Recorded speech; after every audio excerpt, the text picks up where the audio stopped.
சேட்டையின் கீழ் அடைக்கலம் புகவே தம் சிறகுகளால் மூடுவார். அவர் சேட்டையின் கீழ் அடைக்கலம் புகவே தம் சிறகுகளால் மூடுவார்.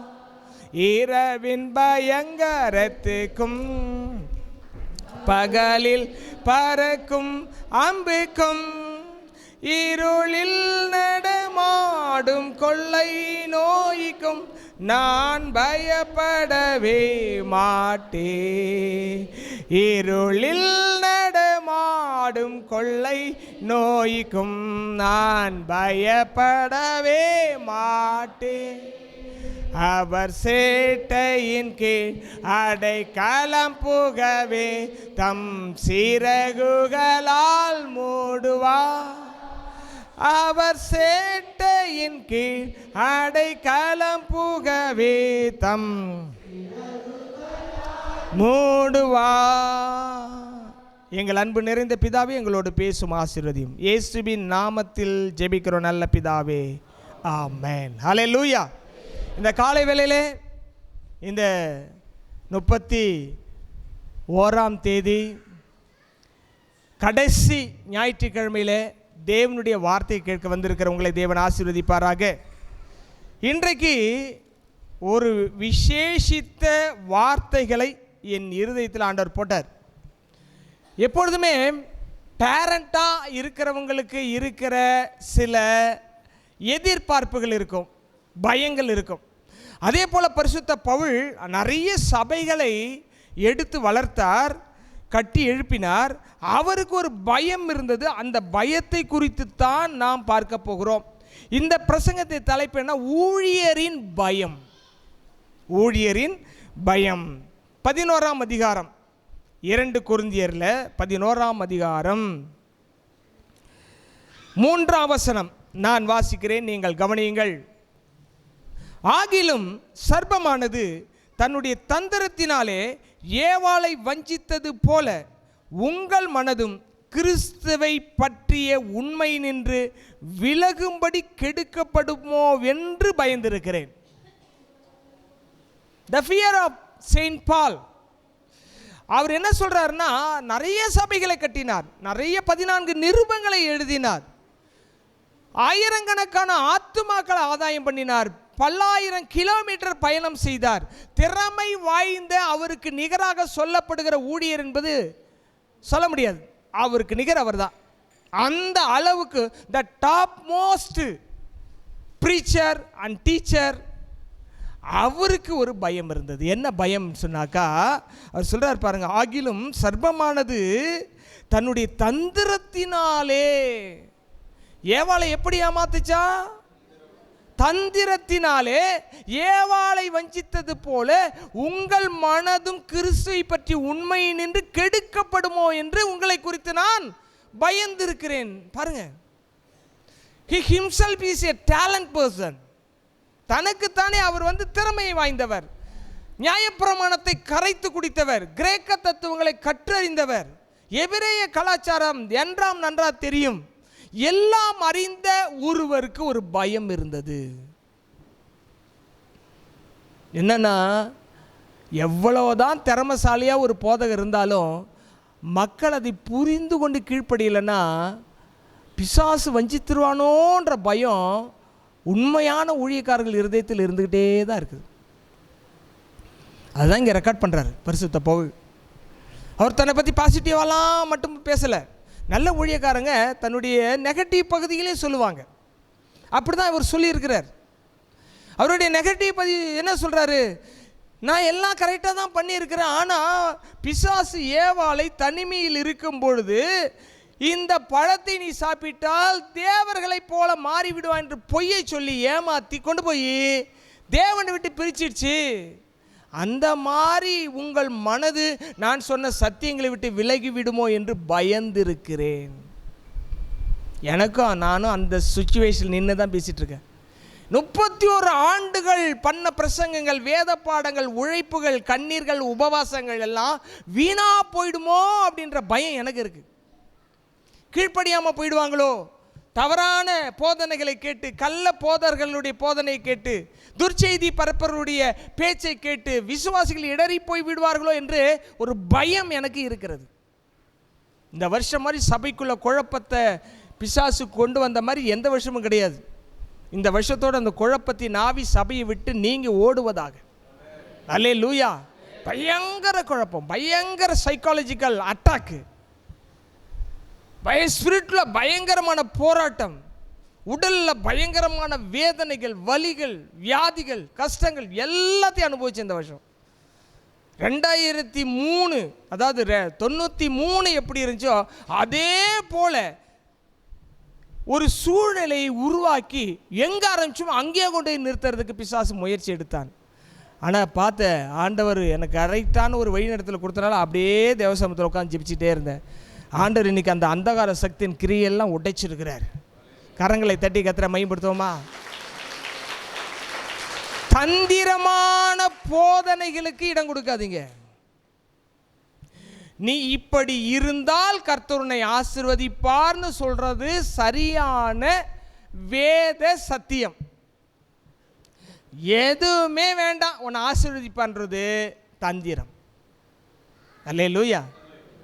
எதுவுமே வேண்டாப்பா, கிருபையில் அடிச்சு தூக்கிட்டு மேலே போயிடுவார்ப்பா, தந்திரம். தேவனை போல இருக்கிறவனே போயிட்டு நீ தேவர்களை போ ஆவான்னு சொல்கிறான் பார்த்துக்க, தந்திரம். அவன் ஒரே ஒரு வேர்டு தான் மிக்ஸ் ஆகி போச்சு. ஓ, தேவனை போல இருக்கிறது நல்லதானே, அவன் தேவனை போல தான் ஆண்டவர் படைச்சிட்டாரு. நீ தேவர்களை போல இருப்பான்னா இதுலேருந்து அவனை மாதிரி ஷிஃப்ட் பண்ணுறான். தந்திரமாக ஒரே வார்த்தையை கொஞ்சம் மாற்றின, அவ்வளோதான், முடிஞ்சு போச்சு. சாப்டர் க்ளோஸ், சீன் அவுட், முடிஞ்சு போச்சு. அதுலேருந்து வெளியேறிட்டான். தேவனுடைய திட்டத்திலிருந்து, தேவனுடைய நோக்கத்திலிருந்து உங்களை விலக செய்வது தான் சாத்தானுடைய தந்திரம். அது என்ன நடந்தது அங்கே? பவுல் பாருங்க, பயப்படுறாரு. பவுல் எந்த இடத்துல இப்படி எழுதலை. கொரிந்திய சபையில் தான் நிறைய பிரச்சனை. கொரிந்திய சபையை பார்த்தா பவுல் ரொம்ப பயப்படுறாரு. மற்ற எபேசு சபை டாப் லெவலுக்கு போயிடுச்சு. தெசலோனிக்க சபை பயங்கரமாக போயிடுச்சு. அதெல்லாம் நல்லா வளர்ந்துச்சு. இது மட்டும் தான் போட்டு செக்கு மாடு மாதிரி இழுத்துக்கிட்டே கிடந்துச்சு. 3 நிருபத்தை கொரிந்தியருக்கு எழுதினதாக சரித்திரம் சொல்லுகிறது. 2 நிருபம் தான் நம்ம கையில் இருக்குது. ஒரு நிருபம் மிஸ் ஆகி போச்சு. 2ஆம் நிருபத்தில் நிறைய பிரச்சனைகளுக்கு தீர்வு எழுதுவார். பாலியல் ரீதியான பிரச்சனைகள், திருமணத்தை குறித்ததான பிரச்சனைகள், விதவைகளை குறித்த பிரச்சனைகள், இப்படி நிறைய பிரச்சனைகளை பற்றிய தீர்வுகளை எழுதுவார். 1ஆவது நிருபத்தில் பிரச்சனைகள் பற்றி நிறைய பேசுவார். நான் பவுலை சார்ந்தவன், அப்போலை சார்ந்தவன், கிறிஸ்துவை சார்ந்தவன், அங்கே நிறைய டிபேட்டுகளை பற்றி பேசுவார். ஏன்னா அவங்களுக்கு எதுவுமே புரியாது, அடிமைத்தனத்திலிருந்து வெளியே வந்தவங்க. அதனால் திரும்ப திரும்ப திரும்ப செய்தியை சொல்லிகிட்டே இருப்பார் பரிசுத்த பவுல். நீங்கள் நன்றாக கவனிக்க வேண்டும். நாம் தேவனுடைய வார்த்தையில் நிற்கணும். காத்துகளில் அடிபட்டு அலைகிற நாணலை போல இருக்கக்கூடாது. இந்த கட்டடத்தில் இருக்க பில்லர் காத்தடிச்சா ஆடுமா? ஆடாது. அதே நாணல் ஆற்று ஓரத்தில், வாய்க்கா ஓரத்தில் இருக்க நாணல் என்ன செய்யும்? காத்தடிச்சா அப்படியே சாஞ்சு கொடுக்கும். மறுபடியும் இந்த பக்கம் காத்தடிச்சா அப்படியே சாஞ்சு கொடுக்கும். நாம் உலகத்தில் இருந்து வேறு பிரிக்கப்பட்டு தேவ சமூகத்தில் வந்து நின்றுட்டோம் அப்படின்னு சொன்னாக்கா, தேவன் எங்கே நம்ம வைத்திருக்கிறாரோ அங்கிருந்து வளர வேண்டும். அல்லேலூயா. நம்ம வளர்ச்சி எங்கேருந்து ஆரம்பிக்கணுமோ அங்கேருந்து ஆரம்பிக்கணும். எல்லா இடத்துலையும் நமக்கு வளர்ச்சி கிடைக்காது. அப்போ இப்படி ஒரு பயம் அவருக்கு இருந்தது. அதுக்கு மேலே ஒரு வசனத்தை நான் வாசிக்கிறேன் பாருங்க. என் புத்தீனத்தை நீங்கள் சற்றே சகித்தால் நலமாயிருக்கும். என்னை சகித்தும் இருக்கிறீர்களே, நான் உங்களை கற்புள்ள கன்னியாக கிறிஸ்தியன் ஒரே புருஷனுக்கு ஒப்பு கொடுக்க நியமித்தபடியால் உங்களுக்காக தேவ வைராக்கியம் கொண்டிருக்கிறேன். என்ன சொல்கிறாரா? உங்களெல்லாம் கல்யாணம் முடிச்சு கொடுக்கறதுக்காக, ஒரு கன்னி பெண்ணா உங்களை வளர்க்கலான்ட்டு நான் என்ன பண்ணுறேன், ரொம்ப கஷ்டப்பட்டு உங்களை வளர்த்துட்டு இருக்கேன்றார். கிறிஸ்தியன் ஒரே புருஷனுக்கு மனவாட்டியாக சபையை ஆயத்தப்படுத்துகிறாரு. அதை சொல்கிறாரு, என் புத்தீனத்தை சற்றே சகித்தால் நலமாயிருக்கும். நான் சொல்கிறது புத்தீனமான விஷயமா கூட உங்களுக்கு தோணலாம், ஆனால் கொஞ்சம் சகிச்சுக்குங்கன்னு சொல்லிட்டு சொல்கிறாரு. அவர் சொல்லிட்டு என்ன சொல்கிறாரு? சபைகளால் ஆகிலும் சர்ப்பமானது, அவர் எப்படி இருக்காருன்னு 2வது வசனத்தை பாருங்க, உங்களுக்காக தேவ வைராக்கியமாக வைராக்கியம் கொண்டிருக்கிறேன். எப்படி வைராக்கியமாக? தேவ வைராக்கியமாக வைராக்கியம் கொண்டிருக்கிறேன். சபை ஊழியர்கள் வைராக்கியத்தோடு இருக்கிறாங்கன்னா உங்க நன்மைக்காக தான். தடுமாறிடக்கூடாது, குடும்பம் கெட்டுடக்கூடாது, பசங்க கெட்டு போயிடக்கூடாது, பிள்ளைகள் கெட்டுடக்கூடாது, தவறான பாதைக்கு போயிடக்கூடாது, தவறான போதனைக்கு போயிடக்கூடாது, கள்ள உபதேசத்துக்கு போயிடக்கூடாது, கள்ள தீர்க்க தரிசனத்துக்கு போயிடக்கூடாது, பக்க வழியாய் வருவனுடைய வார்த்தைக்கு செவி கொடுத்து இடறி விழுந்து விடக்கூடாது. நேர் வழியாக வர்றவன் மெய்ப்பன். பைபிள் சொல்லுதிலே 10ஆம் அதிகாரத்தில் நல்ல மெய்ப்பன் என்ன வருவார்? வாசல் வழியே பிரவேசிப்பார். பக்க வழியாய் வருகிறவனோ கள்ளனும் கொள்ளைக்காரனமாய் இருக்கிறான். அல்லேலூயா. உங்கள் வீட்டுக்கு ஒருத்தர் வர்றாரு ஊழியக்காரனா சந்தோஷம். ஆனால் என்னை கூட்டிகிட்டு வர்றாருன்னா அவர் நேர் வழியாக வர்றாரு. என்னை கூப்பிடாம வர்றாருன்னா பக்க வழியாக வர்றாரு. பக்க வழியாக வர்றவங்களை என்னன்னு சொல்லுது பைபிளு? கள்ளனும். ஆமாம், ஆத்மாவை கொள்ளடிச்சிட்டு போயிடுவாங்க. அப்படியே அழுவாங்க, அப்படியே உருகுவாங்க, பயங்கரமாக தீர்க்கதரிசனம் சொல்லுவாங்க, கண்ணை மூடி சொல்லுவாங்க, உன் வீட்டில் ஒரு இருட்டு இருக்குது. அடடா, நம்ம பாஸ்டர் வந்து இது வரைக்கும் சொல்லவே இல்லையே. அவர் கண்ணை மூடினா என்ன தான் தெரியும்? இருட்டாக தான் சொல்லுவார். எனக்கு கண்ணை மூடினா நீ எதிர்காலத்தில் எப்படி ஆக போகிறேன்னு தெரியும். அதை தான் நான் சொல்லுவேன். இருட்டெல்லாம் சொல்ல மாட்டேன், பேய் இருக்கிறத நான் சொல்ல மாட்டேன், பிசாசு இருக்கிறத சொல்ல மாட்டேன். ஏன்னா தேவனோடு கூட நான் வந்து உங்கள் வீட்டில் நிற்கும்பொழுது அதெல்லாம் காலி பண்ணிவிட்டு எப்பயோ போய்டும். சொல்லாமல் கொள்ளாமல் வந்து நிற்குது, இருட்டு இருக்குது, அங்கே இருக்குது, பில்லி இருக்குது, சூனியம் இருக்குது, இப்போ தாய்த்து இருக்குன்னு சொல்கிறான். நான் அதோடு கூட சேர்ந்து வரான்னு அர்த்தம். அவன் அதை கூட்டிகிட்டு வரான்னு அர்த்தம். புரிஞ்சுக்குங்க. அல்லேலூயா. தந்திரமான போதனைகளுக்கு இடம் கொடுக்கவே கூடாது. அல்லேலூயா.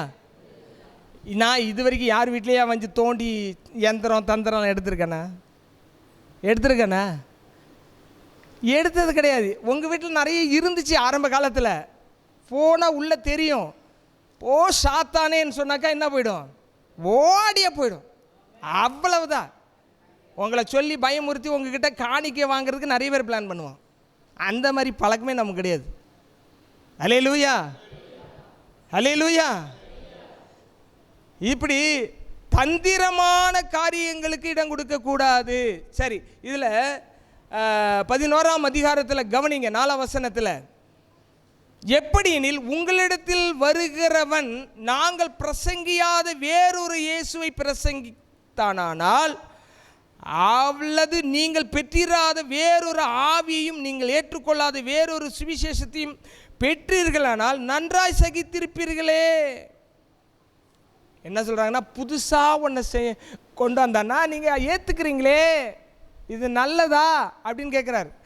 ஏற்றுக்கிட்டாங்கன்னு அர்த்தம் கிடையாது, ஏற்றுக்கிறது சரின்னு அர்த்தம் கிடையாது. உங்களிடத்தில் வருகிறவன் பவுல் பிரசங்கிக்காத வேறொரு இயேசுவை பிரசங்கிக்கிறார். அது என்ன ஐயாது? எல்லாம் இயேசுவை பற்றி தானே சொல்கிறாங்க. அங்கே போனாலும் இயேசுவை பற்றி தான் சொல்கிறாங்க, இங்கே போனாலும் இயேசுவை பற்றி தான் சொல்கிறாங்க. நாங்கள் பிரசங்கிக்கிற இயேசு வேற. நாங்கள் பிரசங்கிக்கிற இயேசு எப்படிப்பட்டவர்னா, கீழ்ப்படிந்தால் ஆசீர்வதிப்பான்னு சொல்கிறோம், உண்மையாக இருந்தால் உயர்த்துவான்னு சொல்கிறோம். இயேசு சிலுவைக்கு போய் தான் சிங்காசனத்துக்கு போனார்னு சொல்கிறோம். இதுதான் சரியான பாதை. நீ ஒன்றுமே பண்ண வேண்டாம், ஹைப்பர் கிரேஸ் இதில் அப்படியே ஹையஸ்ட் பீக்குக்கு போயிடலாம் அப்படின்னா வேறொரு இயேசுவை பிரசங்கிக்கிறார்கள். வேறொரு சுவிசேஷம் கிடையாது, வேறொரு இயேசு கிடையாது. அப்படி வித்தியாசமாக போகுது. ஒருமே பாடுகளே கிடையாது கிறிஸ்துவ வாழ்க்கையில். எல்லாமே ஆசீர்வாதம் தான், எல்லாமே செழிப்பு தான், ஒன்றுமே கவலைப்பட வேண்டியது, எல்லாம் அப்படியே போயிடலாம் அப்படின்னா அது உண்மையான சுவிசேஷம் கிடையாது. அல்லேலூயா. கவனிங்க, அடுத்தது என்ன போட்டிருக்க? மகா பிரதான அப்போஸ்தலராலும் நான் ஒன்றிலும் குறைவுள்ளவன் அல்லவென்று எண்ணுகிறேன். நான் பேச்சிலே கல்லாதவனாய் இருந்தாலும் அறிவிலே கல்லாதவன் அல்ல. எந்த விஷயத்திலும் எல்லாருக்கு முன்பாக உங்களுக்குள்ளே நாங்கள் வெளிப்பட்டிருக்கிறோமே. அல்லேலூயா. நீங்கள் உயர்த்தப்படும்படி நான் என்னைத்தானே தாழ்த்தி தேவனுடைய சுவிசேஷத்தை இலவசமாய் உங்களுக்கு பிரசங்கித்ததினாலே குற்றம் செய்தேனோ? ஏன் பவுல் வந்து பிரசங்க சரியில்லை, அவன் ஊழியக்காரனே இல்லைன்னு சொன்னாங்க தெரியுமா? எல்லாரும் வெளிப்பாடு சொல்லி, பேய் இருக்குது, பிசாசு இருக்குது, மந்திரம் இருக்குது, தந்திரம் இருக்குது சொல்லி வெளிப்பாடு சொல்லி காசை வாங்கிட்டு போனாங்க. இவர் காசே வாங்காமல் ஊழியம் பண்ணிட்டு வந்தார் பாருங்க. அதனால இவர் குற்றவாளி ஆக்கிட்டாங்க. பவுலுக்கே இந்த நிலைமைங்க, பவுலுக்கே இந்த நிலைமை. யோசித்து பாருங்க. இன்னைக்கு பவுலை மேன்மையை பேசுகிறோம். அன்னைக்கு பவுல் வாழ்ந்த காலத்தில் இந்த கள்ள போதகர்கள் பவுலை மட்டம் தட்டி பேசுனாங்க. ஆனால் ஆவியானவர் எப்படி எழுதி வச்சிருக்காரு பாருங்க. நான் உங்களுக்குள்ளேயும்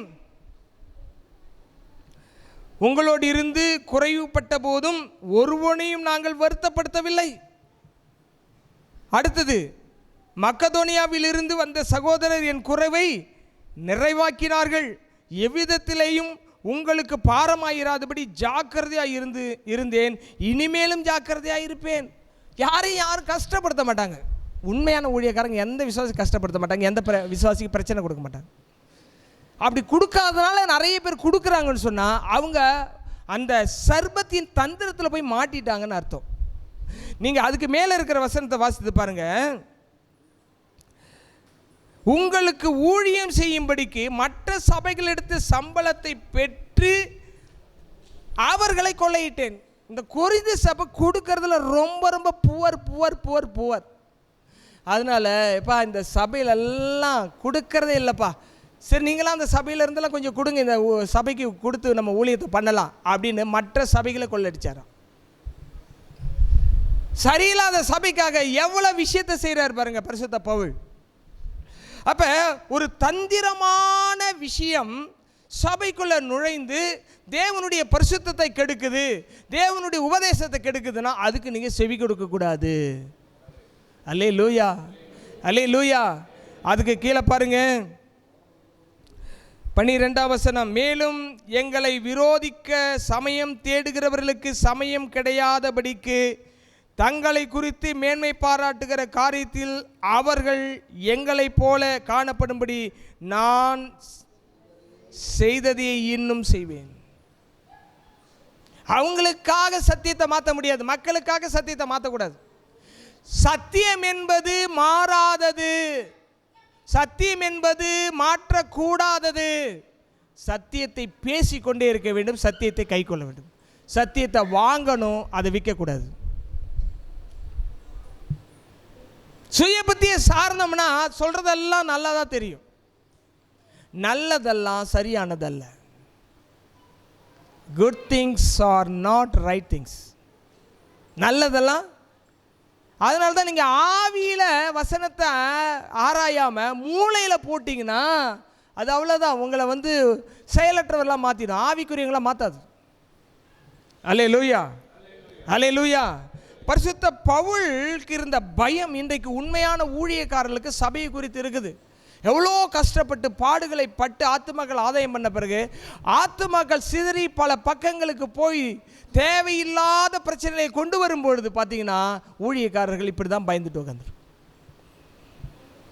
இந்த சபையின் சூழ்நிலை குறித்து ஆய்வு செய்யும்போது பல இடங்களுக்கு போகும்பொழுது அந்த இடங்களிலேயும் இப்படிப்பட்ட சூழ்நிலை இருக்கிறத நான் பார்த்துட்ருக்கேன்.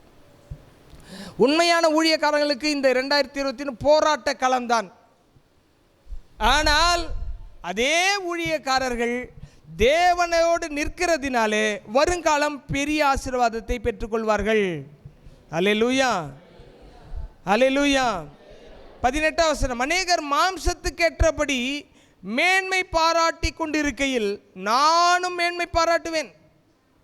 மாம்சத்தின்படி மேன்மை பாராட்டணும்னா ரெவரண்ட் டாக்டர் என்ன பட்டம் வேணா பவுலுக்கு போடலாம், அவருக்கு என்ன பட்டம் போட்டாலும் பொருத்தமாக இருக்கும். ஆனால் மற்றவங்க அந்த பட்டத்தை வச்சு பெருமை பாராட்டுறாங்க. இவர் சொல்கிறாரு, பெருமை பாராட்டினா நான் எவ்வளோ வேணால் பெருமை பாராட்ட முடியும். நீங்கள் புத்தியுள்ளவர்களாக இருந்து புத்தி இல்லாதவர்களை சந்தோஷமாய் சகித்திருக்கிறீர்களே. ஒருவன் உங்களை சிறையாக்கினாலும், ஒருவன் உங்களை பட்சித்தாலும், ஒருவன் உங்களை கைவசப்படுத்தினாலும், ஒருவன் தன்னை உயர்த்தினாலும், ஒருவன் உங்கள் முகத்தில் அறைந்தாலும் சகித்திருக்கிறீர்களே, நாங்கள் பலவீனனானது போல எங்களுக்கு வந்த கனவீனத்தை குறித்து பேசுகிறேன். ஒருவன் எதிலே துணி உள்ளவனாய் இருக்கிறானோ அதிலே நானும் துணி உள்ளவனாய் இருக்கிறேன். இப்படி புத்தியினமாய் பேசுகிறேன். தன்னுடைய குறைகளை எல்லாம், தன்னுடைய மனசின் ஆதங்கங்களை, வருத்தங்களை எல்லாம் பவுல் கொட்டி கொண்டிருக்கிறார். நிறைய பெற்றோர் சொல்லுவாங்க, ஐயா மடியில் நெருப்பை கட்டிகிட்டு இருக்க மாதிரி இருக்கு ஐயா, ரொம்ப பயமாக இருக்குங்கய்யா, காலம் ரொம்ப மோசமாக இருக்குங்க ஐயா, ஐயா இந்த காரியத்தை நினச்சா தூக்கமே வர மாட்டேது ஐயா சொல்லிட்டு இருக்காங்க. ஏன்னா அந்த பயம் அந்த பொறுப்பில் இருக்கிறவங்களுக்கு வரும். பரிசுத்த பவுல் அந்த பயத்தினாலே வாழ்ந்தார். அதனால தான் ஒரு நிருபத்தையே தெளிவாக எழுதுகிறார். என்னென்னா, அவர் கட்டின சபைக்குள்ளே பூந்து அவருடைய விசுவாசிகளை பல விதத்தில் பலவீனப்படுத்தி அந்த சபையை கெடுக்க பார்த்த நிறைய விஷயங்கள் இந்த அந்த அதிகாரத்தில் பதிவு செய்யப்பட்டிருக்கிறது. அல்லேலூயா.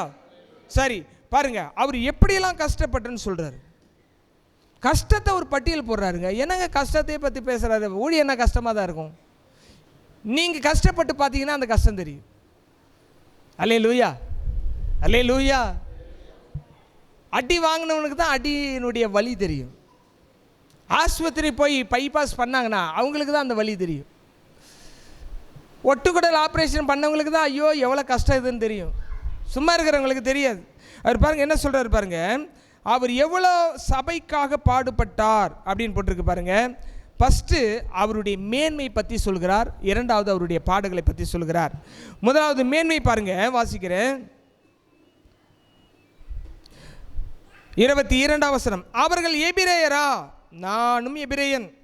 அவர்கள் இஸ்ரவேலரா, நானும் இஸ்ரவேலன். அவர்கள் ஆபிரகாமின் சந்ததியா, நானும் ஆபிரகாமின் சந்ததியான். வாசிங்க பார்க்கலாம் 22 எல்லாரும் சேர்ந்து.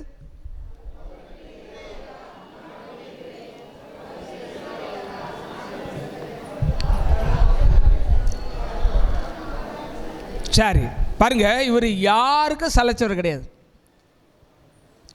அவங்க எபிரேயர், நானும் எபிரேயன்பா. அவங்க இஸ்ரவேல், நானும் இஸ்ரவேல. அவர்கள் ஆபிரகாம் சந்ததி, நானும் ஆபிரகாம் சந்ததி. அவர்கள் கிறிஸ்துவின் ஊழியக்காரரா, அவங்க இயேசுவுக்கு ஊழியம் செய்கிறாங்களா. நான் அதிகம் புத்தியினமாய் பேசுகிறேன், நான் அதிகமாய் பிரயாசப்பட்டவன். அல்லேலூயா. உங்களுக்காக நான் உழைச்ச மாதிரி உங்களுக்காக யாருமே உழைச்சிருக்க மாட்டாங்க. எத்தனை பேர் ஆமான்னு சொல்கிறீங்க?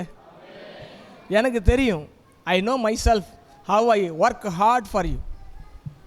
என் குடும்பத்துக்காக கூட அப்படி உழைக்கல, உங்களுக்காக அவ்வளோ உழைச்சேன். பிள்ளைகளை கூட கவனிக்கல, மனைவி கூட கவனிக்கல. ஊழியம் விசுவாசி அப்படி உழைச்சதுனால தான் வந்த விளைவு தான் நீங்கள் இங்கே வந்து உட்காந்துருக்கீங்க.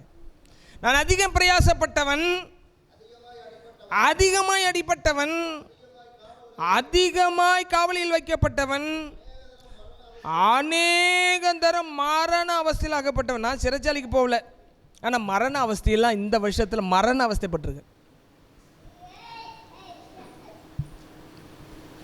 ஏன்னா ஊழியத்தில் அந்தகார சக்தியோடு போராடும் பொழுது எது வேணால் எப்போ வேணால் நடக்கலாம். அதனால தான் விழிப்பாய் இருந்து ஊழியர்கள் ஜெபிக்கிறார்கள். அல்லேலூயா. அடிப்பட்டவன், மரண அவஸ்தையில் அவதியில் அகப்பட்டவன், யூதர்களால் ஒன்றுக்குரிய 40 அடியாக 5 தரம் அடிச்சிருக்கானோ. 40 அடி 5 20 200 அடி. 200ல் 5 போச்சுன்னா 195 அடி முதுகில் வாங்கியிருக்காருங்க பவுல். அப்படி அடி வாங்கின ஆளை பார்த்து இவன் ஊழியக்காரனே இல்லைன்னு சொல்கிறான் இன்னொருத்தன். போலி ஊழியக்காரன். போலி ஊழியம் எப்பயுமே இவர் ஊழியக்காரர் இல்லைன்னு சொல்லிட்டா அவர் ஊழியக்காரரை ஏற்றுவாங்கள்ல, அவனுடைய நடிப்பே அதுதான். 195 அடி அடித்தா எப்படி இருக்கு அந்த முதுகு? இயேசுவுக்கு 39 அடி அடித்தாங்க. இவர் 5 முறை 39 வாங்கினார். அடுத்த வாரத்துலேருந்து மேலே யாரும் உட்காராதீங்க தயவுசெய்து. கவனிங்க. அடுத்தது அநேகந்தரம். அடுத்தது என்ன போட்டிருக்கு? யூதர்களால் ஒன்றுக்குரிய 40 அடியாக 5 தரம் அடிபட்டேன். 3 தரம் மிலாறுகளால் அடிபட்டேன். மிலார்னா தெரியுங்களா? இந்த வேலி முள், அந்த முள்ளெல்லாம் கிடக்கு பார்த்தீங்களா, அதெல்லாம் மிலார்னு சொல்லுவாங்க எங்கள் ஊரில். நீங்கள் எப்படி தெரியல பாஷை. நொச்சி முள், நனா முள், எல்லாரும் முள்ளை கட்டி அந்த மிலாறு அடிக்கிறது. 3 தரம் அடிச்சிருக்காங்க பவுலை. அவரை போய் ஊழியக்காரர் இல்லைன்னு சொல்கிறான். மிலாரில் அடிச்சிருக்கான். எத்தனை முறை? 3 தரம் அடிபட்டேன். 1 தரம் கல்லெல்லாம் அடிச்சுட்டான். செத்து போயிட்டாங்கன்னு லீஸ்திராவில் விட்டுட்டு போயிட்டாங்க. காலை தரன்னு எடுத்துகிட்டு போய் ஊருக்கு வெளியே கொண்டு போய் போட்டாங்க. லீஸ்திரா நடந்து அவர் லிஸ்ட்டு போடுறாரு. எப்பவுமே ஒரு ஊழியக்காரங்க தங்கள் வந்த பாடுகளை லிஸ்ட்டு போட்டு வைக்கணும். அப்போ தான் பின் சந்ததி இவன் எவ்வளோ பாடுபட்டான்னு தெரிஞ்சுக்கும். பாடுகளை அற்பமாக நினச்சி விடக்கூடாது. இங்கே கவனிங்க. 1 தரம் கல்லெறியுண்டேன், 3 தரம் கப்பல் சேதத்தில் இருந்தேன். 3 தரம் கப்பல் உடஞ்சி கடலில் தத்தளிச்சுக்கிட்டு மரத்துண்டை பிடிச்சிக்கிட்டுலாம் நீச்சல் அடிச்சிட்டு இருந்தார். 3 தரம் கப்பல் சேதத்தில் இருந்தேன். கடலில் ராப்பகல் முழுவதும் போக்கினேன். 24 ஹவர்ஸ் கடலில் நீஞ்சிக்கிட்டே இருந்திருக்காரு. ஊழியக்காரங்க பாடுகள் எதனால் வருது தெரியுமா? எங்கே போனாலும் அந்தகார சக்திகள் ஊழியரை ஒழிச்சு கட்ட பார்க்கும். அது கூட துணை நிற்கிறவங்களா நீங்கள் இருக்கக்கூடாது. தேவ பிள்ளைகள் எப்பயுமே ஊழியக்காரருக்கு பக்கத்தில் நின்று அவங்கள பாதுகாப்பாக வச்சு அவங்கள ஆசீர்வதிச்சு உயர்த்துறதுக்கு பார்க்கணும். எப்படா காலை வாரி விடுவான், எப்படா குற்றம் சாட்டலாம், எப்படா இதை செய்யலாம் அப்படின்னு நினைக்கவே கூடாது. எந்த ஊழியக்காரருக்கு செய்யக்கூடாது. உங்களுக்கு எந்த அதிகாரமும் கிடையாது ஊழியக்காரர் மேலே. ஊழியக்காரருக்கு கீழ்ப்படுகிறதை தவிர வேற எந்த ஒரு உரிமையும் அதிகாரமே கிடையாது. கீழ்ப்படியும் பொழுது மட்டும்தான் ஆசீர்வாதம். அல்லேலூயா. அநேகம் தரம் பிரயாணம் பண்ணினேன். ஆறுகளால் வந்த மோசம். ஆற்றை கிராஸ் பண்ணும்போது வெள்ளம் வந்து அடிச்சுட்டு போய் அப்புறம் தப்பிச்சு வந்திருக்கலாம். கள்ளர்களால் வந்த மோசம். திருடர்கள் நிறைய ஆயிரக்கணக்கான மைல் ட்ராவல் பண்ணும்போது யாரெல்லாம் வழிப்பறி கொள்ளக்காரெல்லாம் இந்த ஆளுகிட்ட காசு இருக்குன்னு வந்திருக்கான். கள்ளர்களால் வந்த மோசங்களிலும் யாரு? நல்ல கவனிக்க. உண்மையான ஊழியக்காரங்க சொந்தக்காரங்க கல்லர் தான் எறிவாங்க, சொல்லில் தான் எறிவாங்க. சப்போர்ட்லாம் பண்ண மாட்டாங்க, கண்டிப்பாக பண்ண மாட்டாங்க. எனக்கு என் வாழ்க்கையில் அனுபவம் உண்டு. சுய ஜனங்களால் வந்த மோசங்களிலும்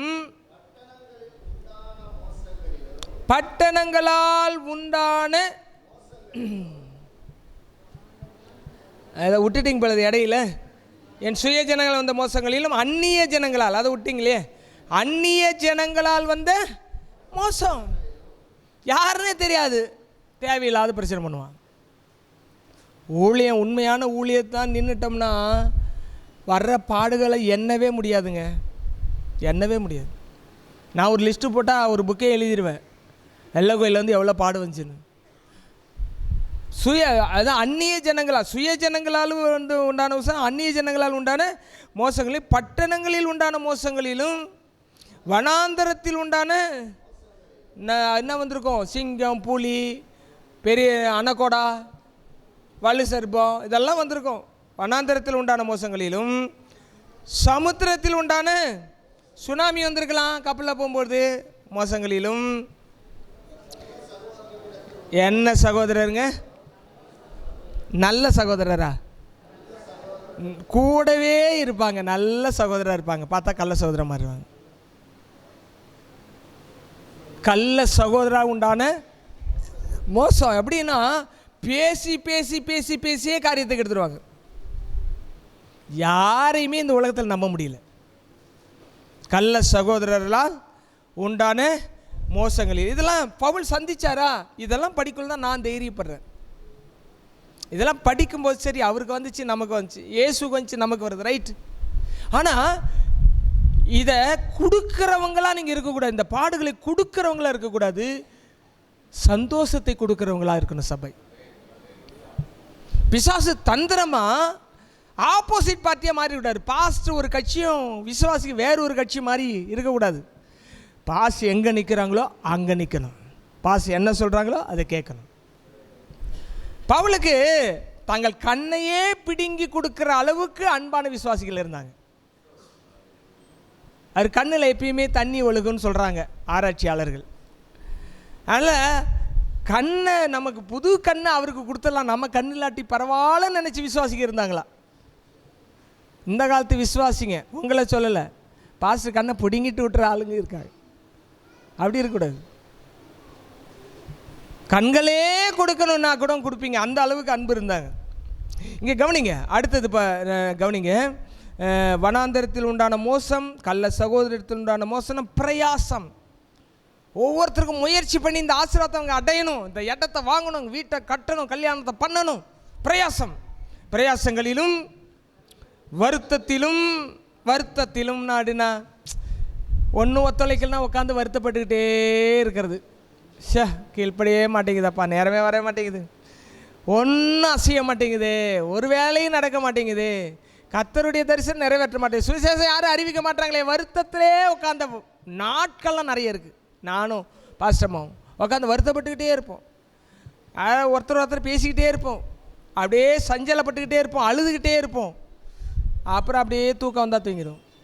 பிரயாசம் வருத்தங்களிலும் அநேக முறை கண்விழிப்பு. தூக்கமே வரல, நேற்றுக்கு பாருங்கள், தூக்கமே வரல, படுத்து தான் இருக்க, தூக்கமே வரல. அப்புறம் 5 மணிக்கு மேலே கொஞ்ச நேரம் எனக்கு இப்போ தான் தூக்கம் வர்ற மாதிரி இருக்குன்னு போய் படுத்து 1 மணி நேரம் தூங்கி எழுந்துச்சி குளித்து ரெடியாகி வரேன். கண் விழிப்பு. இந்த ஒரு 10-15 நாளாக தான் கொஞ்சம் இரவு நேரத்தில் தூங்க முடியுது. நேற்று ஃபுல்லாக தூங்கலை. அதுக்கு முன்னாடி 5 மாதம் பார்த்திங்கன்னா நைட்டு 1 மணி 2 மணி தான் படுத்தேன். கண் விழிப்பு. ஏன்னா சபையாக இருக்க வேண்டும், குடும்பமாக இருக்க வேண்டும், தேசமாக இருக்க வேண்டும். அது இல்லாத பொழுது நமக்குள்ள ஆவியானவர் தூங்க விட மாட்டார், பாரத்தை கொடுத்துக்கிட்டே இருப்பார், வெளிப்பாடை கொடுத்துட்டே இருப்பார். திடீர்னு ஒரு தரிசனத்தை கொடுப்பார், வெளிப்பாடை கொடுப்பார், கனவு கொடுப்பார், ஏஞ்சி ஓடு, ஜெபம் பண்ணு. அப்படியே போய் தூக்கம் போயிடும், அவ்வளோதான். எழுந்துச்சுன்னா பட்டம் பகல் மாதிரி ஆகிடும், தூக்கம் போயிடும். கண் விழிப்புகளிலும் அப்புறம் என்னது பசி. நைட்டு பசி மட்டும் கொடுமையானது. நைட்டு வயிறு ரொம்பல்னா என்ன வராது,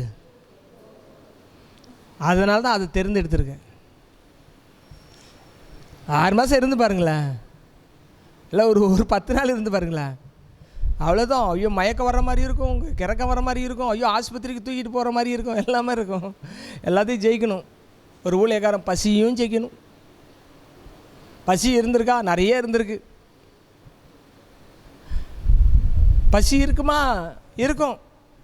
ஊழியத்தில் இருக்குமா? இருக்கும். பசி சொல்லுங்கள், பசி. அப்புறம் தாகம். என்ன தாகம்? தண்ணியே கிடைக்கலையா பரிசுத்த பவுலுக்கு? தண்ணி கிடைக்காம தவிச்சிருக்காருங்க பரிசுத்த பவுல். என்ன கிடைக்காம? தண்ணி கிடைக்காம. கடலில் ராப்பகல் 24 மணி நேரம் நீச்சல் அடிச்சிட்டு இருக்காரு. சுற்றி தண்ணி இருக்குது, உப்பு தண்ணி, குடிக்க தண்ணி இல்லை. தண்ணி இல்லாமல் தவிச்சிருக்கிறாரு. நாமளாம் அந்த நிலைமைக்கெல்லாம் இல்லை, தண்ணியெல்லாம் கிடைக்குது நமக்கு. சாப்பாடு இல்லாமல் கஷ்டப்படுறது வேறங்க, தண்ணி இல்லாமல் கஷ்டப்பட்டுருக்கிறாரு. ஊழியக்காரன் கஷ்டத்தெல்லாம் விசுவாசிக்கு புரியாது. ஆசீர்வாதம் ஆசீர்வாதம் ஆசீர்வாதம் ஆசீர்வாதம். கேளுங்கள் கொடுக்கப்படும், தட்டுங்கள் திறக்கப்படும், உங்கள் துக்கம் சந்தோஷமாக மாறும், இன்று முதல் நீ ஆசீர்வாதமாக இருப்பாய். அப்படி சும்மா ஆகாயத்தில் பறக்கிற மாதிரி இருப்பாங்க. இந்த வசனம்லாம் கேட்கல. அப்படிலாம் ஒன்றும் பறந்தெல்லாம் மேலே போக முடியாது. எப்படி போகணுன்னா, சிலுவை சுமப்பதனால் சிந்தையே மாறிவிடும், நீடிய பொறுமை வரும், நிரந்தர அமைதி வரும். நாம பண்ற பிரசங்கம் எப்படின்னா சுக பிரசவம். நாம பண்ற பிரசங்கம் என்னது? சத்தமா சொல்லுங்களேன். சுகப்பிரசவம்னாக்கா வலிக்கும். வலிக்குமா வலிக்காதா? சுகப்பிரசவம்னா, ஆப்ரேஷன்னா வலி தெரியாது, முடித்த பிறகு வலிக்கும், வாழ்நாள் ஃபுல்லாக வலிக்கும். நல்ல பிரசங்கம் வலிக்கும். சுகப்பிரசவம்னா அங்கே என்ன இருக்குன்னு அர்த்தம்? சத்தமாக சொல்லுங்கம்மா, உங்கள் ஓட்டு எனக்கு போடுங்க. அல்லேலூயா. சுகப்பிரசவம்னா வலிக்குங்க, நல்ல பிரசங்கன்னா வலிக்கும். வலிச்சாதான் வழி பிறக்கும், வலிச்சாதான் குழந்தை வெளியே வரும். இந்த பாடுகளை சகிச்சு சிலுவையை சுமந்து போனா தான் வழி பிறக்கும், ஆசீர்வாதம் வெளியே வரும். கிராஸ் இல்லாமல் கிராஸ் பண்ணி போயிடலாம் நினைக்கக்கூடாது. அல்லேலூயா. பவுல் தேவ மனுஷனா இல்லையா? ஏப்பா இவ்வளோ பாடு வந்துச்சு, நீ எல்லாம் இயேசு பிள்ளையா?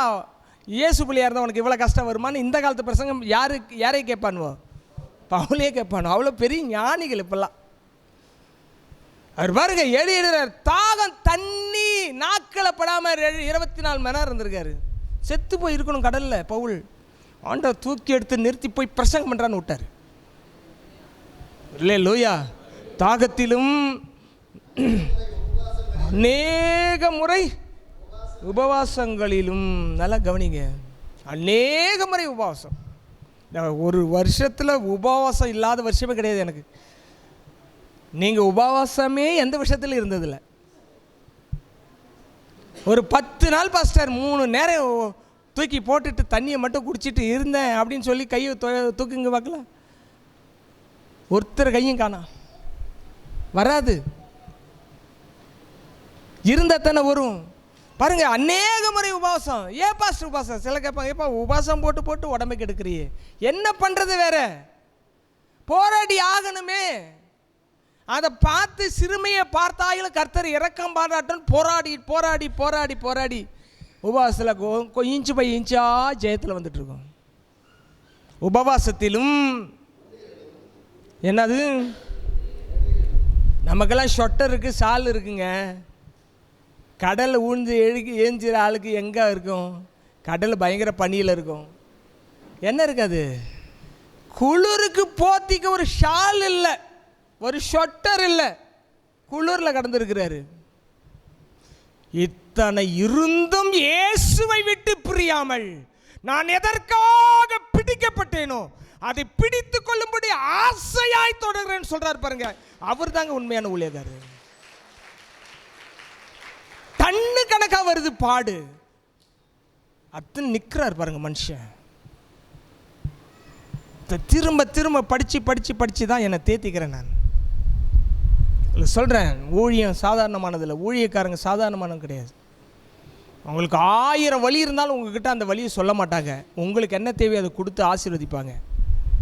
அதுதான் ஊழியக்காரங்களுடைய ஸ்பெஷாலிட்டி. இங்கே கவனிங்க, அடுத்த சொல்லியிருக்கு பாருங்க, குளிரிலும் நிர்வாணத்திலும் இருந்தேன். இது எவ்வளோ கொடுமை இல்லை? ஆற்றுல விழுறாரு, ட்ரெஸ் எல்லாம் போயிடுது. ஏப்பா எதாவது கொண்டு வாங்கப்பா, அது வரைக்கும் தண்ணியில் நின்றுருக்காரு.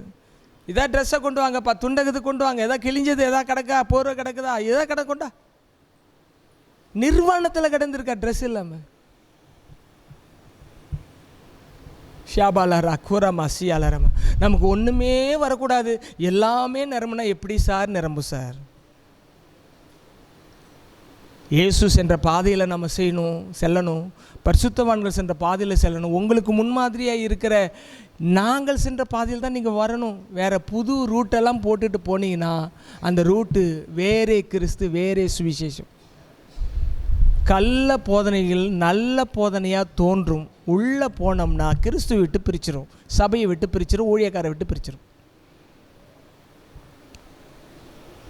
பரிசுத்த பவுலினுடைய ஆதங்கம், வேதனை பயங்கரமானது. கடைசியாக எழுதுன்னு பாருங்க, யோசித்து பாருங்க.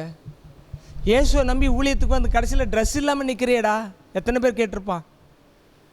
இயேசுவை நம்பி நான் பெரிய ஊழியக்காரங்கிற, இல்லிரிக்க வரைக்கும் ட்ராவல் பண்ணுற, கப்பலில் போகிற, நடந்து போகிற, ஓடுறிய ட்ரெஸ் இல்லாமல் இயேசு விட்டுட்டாரு. எத்தனை பேர் கேலி பண்ணியிருப்பான்? எத்தனை வேதனை ஆகியிருக்கும், எத்தனை வலி வந்திருக்கும். ஆனால் அவர் என்ன பாருங்க, அவருடைய அந்த ஆட்டிடியூட் எப்படி இருக்குது பார்த்தீங்களா? இவை முதலானவைகளை அல்லாமல் ஓ ரபா ஷகபரா தியல ரபமா, இவை முதலானவைகள் அல்லாமல் சபைகளை குறித்து உண்டாயிருக்கிற கவலை என்னை நாள்தோறும் நெருக்குகிறது. எனக்கு இதெல்லாம் நடந்துச்சுப்பா, அது கூட எனக்கு பெருசா தெரியல. இந்த சபையை நினைச்சேன்னா ஐயோ கவலையா இருக்குது. எத்தனை பேர் பரலோகத்துக்கு போவாங்கன்னு நினச்சேன்னா சில டைமில் நம்ம சபையில் இவ்வளோ பிரயாசப்பட்டு ஆத்மாதாயம் பண்ணிடுறோம். எத்தனை பேர் பரலோகத்துக்கு வரும் நினச்சா தூக்கம் வர மாட்டேங்குது. அவங்கள கேட்டால் நான் வந்துடுவேன்னு தான் சொல்லுவீங்க. வாத்தியாரை கேட்டு பாருங்கள் ஸ்டூடெண்ட்டை பற்றி. சார் என் பையன் பாஸ் பண்ணுறது கொஞ்சம் கஷ்டம்தான், அடுத்த வருஷம் போட்டுற வேண்டியதான்னு வரும். பையன் சொல்லலாம், எப்பா நான் பாஸ் பண்ணுறேன், நல்லா படிக்கிறேன்ப்பா. எவ்வளோடா மார்க்? 5 மார்க் எடுத்துட்டேன்ப்பா. 5 மார்க்குக்கு எழுதவே இல்லைப்பா, 5 மார்க் போட்டிருக்கார் வாத்தியார். Grace mark. கிரேஸில் போயிடலாம் நினைக்காதீங்க. எதற்காக கிருபை கொடுக்கப்பட்டதோ அந்த கிருபைக்காக கிரியை செய்தால் தான் மேலே போக முடியும். ஒன்றுமே இல்லாமல் போக முடியாது. ஒருவன் பலவீனனானால் நானும் பலவீனன் ஆகிறதில்லையோ, ஒருவன் இடறினால் என் மனம் எரியாதிருக்குமோ, நான் மேன்மை பாராட்ட வேண்டுமானால் என் பலவீனத்தை குறித்தே அல்லாமல் பலவீனங்களை குறித்து மேன்மை பாராட்டுவேன். எதை குறித்து மேன்மை பாராட்டுவாரா? நான் எவ்வளோ படிச்சிருக்கேன், எவ்வளோ பட்டம் வாங்கியிருக்கேன், நான் எவ்வளோ சொத்துக்கு அதிபதி, அதெல்லாம் எப்பா எனக்கு கண்ணு சரியாக தெரியல, எப்பா எனக்கு கால் சரியாக வரல, எப்பா எனக்கு நாக்கு வறண்டு போச்சு, தண்ணியே குடிக்க முடியல, எப்பா நான் கறி சாப்பாடு சாப்பிட்டா வயிறெல்லாம் வலிக்குது. இந்த பலவீனத்தை குறித்து மேன்மை பாராட்டுவாராம். நம்மளாம் இருக்கிறத வச்சு மேன்மை பாராட்டுறோம். அவர் தான் கஷ்டத்தை தான் மேன்மையாக நினைக்கிறாரு. அதனால தான் பவுல் சொன்னார், கிறிஸ்துவனுடைய அச்சு அடையாளங்கள் என் உடம்புல இருக்குன்னாரு. கிறிஸ்துவனுடைய அச்சு அடையாளம் யார் மேலே இருக்கான்? அவர் உடம்புல இருக்குன்னு சொன்னார். ஒவ்வொரு ஊழியத்துக்கு போகும்போது வந்து அடி இருக்குது பாருங்க, அந்த தழும்பு பாருப்பா, கிறிஸ்துவனுடைய அச்சு அடையாளம் மேலே இருக்குது. கிறிஸ்துவின் அச்சு அடையாளம் தலையில் இருக்குது, கிறிஸ்துவின் அடையாளம் முதுகில் இருக்குது, கிறிஸ்துவின் அடையாளம் காலில் இருக்குது. உடைச்சிருக்கான் பாரு காலை.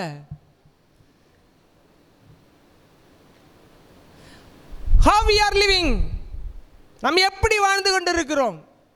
கிறிஸ்துவுக்காக வாழ்வதற்கு நமக்கு தைரியம் இருக்கா? கிறிஸ்துவுக்காக பாடுபடுறதுக்கு நமக்கு தைரியம் இருக்குதா? அப்படி தைரியம் இல்லைன்னா இயேசுவின் பின்னே போக துணிந்தேன், இயேசுவின் பின்னே, இயேசுவின் பின்னே போக துணிந்தேன், பின்னோக்கே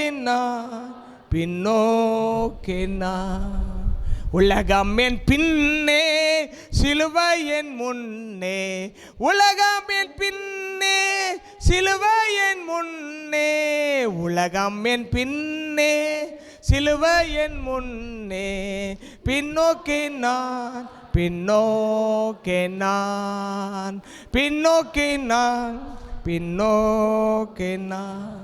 அப்படி நம்ம பாடணும், அப்படியே நடக்கணும். கீழே சில வசனங்களை கவனிங்கள். என்றென்றைக்கும் ஸ்தோத்தரிக்கப்பட்ட தேவனும் நம்முடைய கர்த்தராகிய இயேசு கிறிஸ்துவின் பிதாவுமானவர் நான் பொய் சொல்லுகிறதில்லை என்று அறிவார். என்னடா இவ்வளோ கஷ்டப்பட்டு ஒருத்தன் உயிரோடு இருக்கிறான்னா நாம் நினச்சிடக்கூடாதுன்னு ஒரு அழகான முடிவுரை எழுதுகிறார் பாருங்க ஆண்டவர். அது பவுல் என்ன எழுதுகிறாரு? என்றென்றைக்கும் ஸ்தோத்தரிக்கப்பட்ட தேவனானவர் நான் பொய் சொல்றது இல்லை என்பதை அவர் அறிவார். சாட்சிக்கு அவரை வச்சுட்டார். எல்லா ஊழியக்காரருடைய பாடுகளுக்கும் சாட்சி யார் தெரியுமா? இந்த கிரீடங்கள் இருக்கு பைபிளில். இந்த கிரீடத்திலே வாடாத கிரீடம் பவுல் வாங்கினார். பாடுகள் மத்தியில் சோர்ந்து போகாமல் ஓடிக்கிட்டே இருக்காங்க பாருங்க, அவங்களுக்கு மட்டுமே ஸ்பெஷலாக கொடுக்கக்கூடிய ஒரு கிரீடம் இருக்குது, வாடாத கிரீடம். இந்த கிரீடத்தை அவர் பார்த்துட்டு தான் முடிவுரை எழுதிட்டு போனார். நல்ல போராட்டத்தை போராடினேன், ஓட்டத்தை விசுவாசத்தை காத்துக்கொண்டேன், இது முதல் நீதியின் கிரீடம் எனக்காக. சாகிறதுக்கு முன்னாடி முடிவுரை எழுதிட்டு போயிட்டு வரேன் பாடான்னு போயிட்டு வரேன். பவுல் எப்படி மரிச்சாருன்னு சொல்கிறாங்க தெரியுங்களா? பவுல் பின்னாடி கையை கட்டிட்டு ரோமபுரியில் முழங்கால் படிட்டு என்ன பண்ணுறாங்க? அவன் கடைசி ஆசை என்ன? ஒரு 5 நிமிஷம் கொடுங்க. மேப்பை வரைகிறாரு, உலக மேப்பை வரைஞ்சிட்டு எங்கெங்கெல்லாம் ஊழியம் ஸ்தாபிக்கப்படுதோ அந்த இடத்தெல்லாம் ஆசீர்வதிச்சு ஜெபிக்கிறார். சாக போகிற நேரத்தில் எங்கெங்கெல்லாம் ஊழியத்துக்கு போலியோ அங்கே சத்தமாக ஜெபிக்கிறார். ஆண்டு இந்த இடத்துக்கு மிஷினரி எடுப்போம், இந்த இடத்துக்கு ஊழியர் எடுப்போம், இந்த இடத்துல விசுவாசி எடுப்போம், இந்த சபை எல்லாம் சொல்லிட்டு தலையை எப்படி ஆட்டினாரா? சரக்குன்னு வெட்டினாங்களா? வெட்டினவுடனே சல்லுன்னு தலை மேலே போச்சா. தள்ளுன்னு மேலே தலை போன உடனே தேவ தூதர்கள் கொண்டு வந்து அந்த கிரீடத்தை அவர் தலையில் வச்சாங்களா. வச்சவொடனே மறுபடியும் தலை வந்து அவருடைய பாடியோட ஒட்டிச்சா. இப்படி தான் பவுல் மரிச்சார்னு எழுதியிருக்கு சரித்திரத்தில். வாழ்ந்தா ஆண்டவருக்காக தைரியமாக வாழணும். சோத்துக்கும் சாத்துக்கும் இயேசுவை நம்பக்கூடாது. என் ஆண்டவர் யார் என்பது உள்ளதுக்கு காட்டக்கூடிய கிறிஸ்துவ வாழ்க்கை வாழணும். அதுதான் ஜீல், அதுதான் வைராக்கியம், அதுதான் வைராக்கியம். எனக்கு எவ்வளோ பாடுகள் இருந்தாலும் ஏன் பொறுமையாக ஓடிட்டுருக்கேன்னா, எனக்குன்னு ஒரு ஓட்டத்தை நியமிச்சிட்டார், ஓடுவேன், முடிச்சுட்டு வெற்றிகரமாக அங்கே பிரவேசிப்பேன். அது வருகையாக இருக்கலாம் அல்லது வருகைக்கு முன்னாடியே இருக்கலாம், அதை பற்றிலாம் கவலை கிடையாது. I want to finish my job here in this earth. முடிக்காமல் ஒருத்தனும் ஒன்றும் பண்ண முடியாது.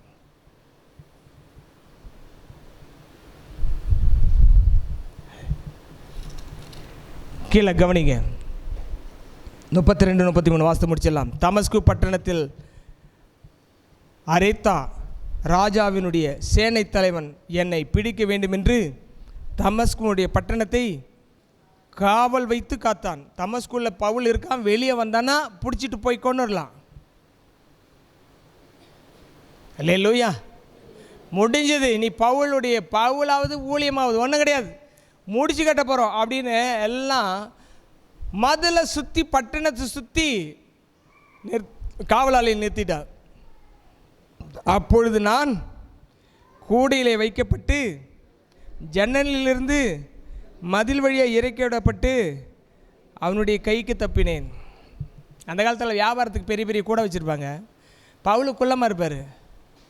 பவுலை ஒரு கூடையில் படுக்க வச்சு மேலெல்லாம் பழத்தை அடிக்க வச்சு அந்த பக்கம் இறக்கி விட்டானோ. பழக்கூடைகளை படுத்துட்டுன்ட்டு அடுத்த ஊருக்கு போனவொன்னே பழத்தெல்லாம் வெளியே எடுத்துகிட்டு பவுல் ஏஞ்சி ஒளியதுக்கு போயிட்டார்.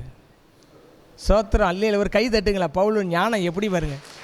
நான் ஊழியத்துக்கு போகணும், என்னை ஊழியத்துக்கு போகணும்.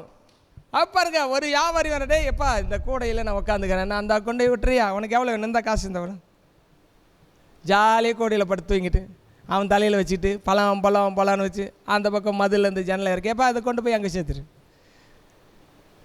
தமஸ்குட்டி எப்பிரா பவுல் பண்ணான் எல்லாம் யோசிச்சுட்டு சொரிஞ்சிட்டு இருக்கிறான். இவர் அழகாக போயிட்டார். எந்த மனிதனுடைய கையிலும் சிக்காதபடி ஊழியக்காரனை காப்பார் ஆண்டவர். ஊழியக்காரர் தலை குனிய வைக்கவே மாட்டார், தலை நிமிர பண்ணுவார், தலை நிமிர பண்ணுவார். பவுல் தலையை நிமிர பண்ணினார், உங்கள் தலையை நிமிர பண்ணுவார்.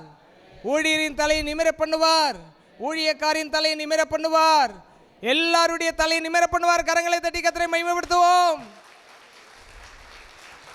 கேடகம் நீரே, மகிமையும் நீரே, கேடகம் நீரே, மகிமையும் நீரே, தலை நிமிர செய்பவர் நீரே, தலை நிமிர செய்பவர் நீரே, தகப்பனே தந்தையே, தலை நிமிர செய்பவர் நீரே, தகப்பனே தந்தையே, தலை நிமிர செய்பவர் நீரே.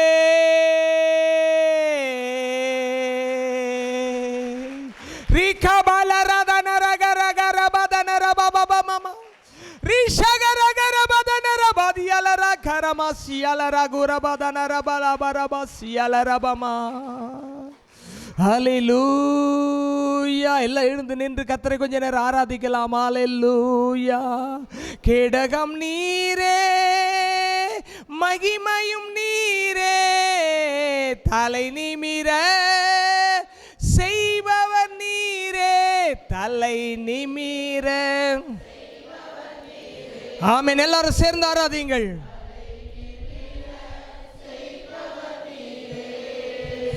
தகப்பனே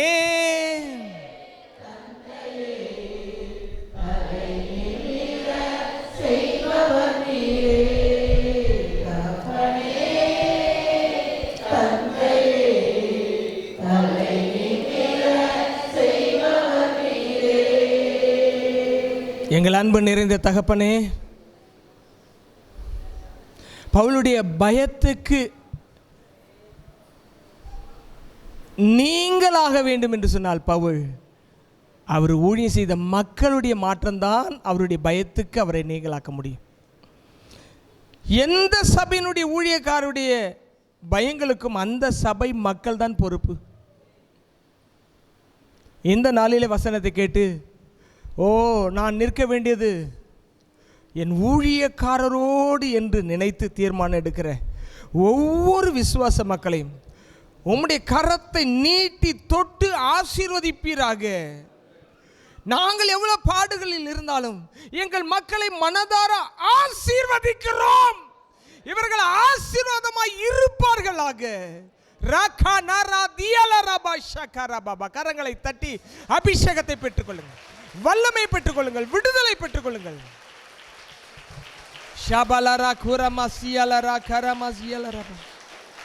Thank you Jesus, thank you Jesus, thank you Jesus, thank you Jesus.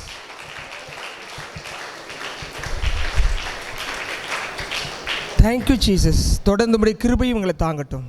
இந்த சத்தத்தை கேட்கிற ஒவ்வொரு இடத்திலையும் நல்ல வெளிச்சம் உண்டாகட்டும், விடுதலை உண்டாகட்டும். இயேசுவின் நாமத்தில் மனதார ஆசீர்வதித்து ஜெபிக்கிறேங்க நல்ல பிதாவே. இருதயத்தில் கைவி சொல்லும், என் ஆத்துமாவே கர்த்தரை ஸ்தோத்திரி, என் முழுவலுமே பரிசுத்த நாமத்தை ஸ்தோத்திரி, என் ஆத்துமாவே கர்த்தரை ஸ்தோத்திரி, அவர் செய்த சகல உபகாரங்கள் என்று மறவாதே. நம்முடைய கர்த்தராகிய இயேசு கிறிஸ்துவின் கிருபையும் பிதாவாகிய தேவனுடைய அன்பு பரிசுத்த ஆவியுடைய ஐக்கியம் காவல் சமாதானம் நம் அனைவரோடு என்றென்றும் இருப்பதாக. ஆமென், ஆமென். அல்லேலூயா, அல்லேலூயா, அல்லேலூயா. God bless you.